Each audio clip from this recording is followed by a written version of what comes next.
Ikibazo c'ikena ry'amahera y'agaciro mvamakungu kibonekeza uno munsi mu Burundi kiragira ingaruka mbi ikomeye ku benegihugu nka bose muri rusangi. Akarorero ni ku basanzwe bakora umwuga wo kudandaza impuzu baziranguye hanze y'igihugu bo mu gisagara ca Bujumbura bidoga ko bariko bakora bahomba. Biragoye turonka amafaranga aho turangura kushika bigatugora. Nitukija kurangura hanze turaraba abandi bashoboye kuronka amafaranga bakaja kurangura hanze hama tukarangura kuri bo.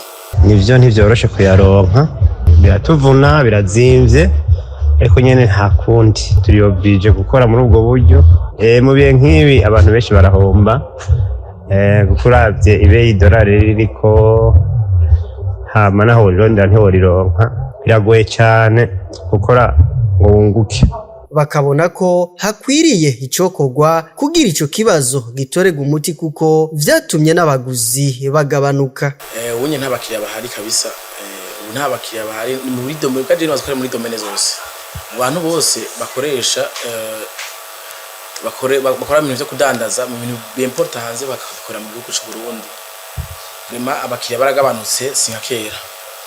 Nibaza ko hari kibazo kiraba igihugu hama bijejwe bariko barabikora, tuvyizere ko Imana izodufasha kagenda neza, ariko ubundi vraiment ivyoroshe intambamye ni nyinshi kugira ngo urangure muri iki gihe biragoye kabisa. Amahera y'agaciro aboneka iyo hari ivyimbuwe n'ivyahinguriwe mu gihugu hanyuma bigashorerwa hanze. Mu Burundi hari vyinshi bishobora gushorerwa hanze bigaheza bikazana amahera y'agaciro, aho twovuga nk'icayi, ikawa, ipampa, ubutare n'ibindi.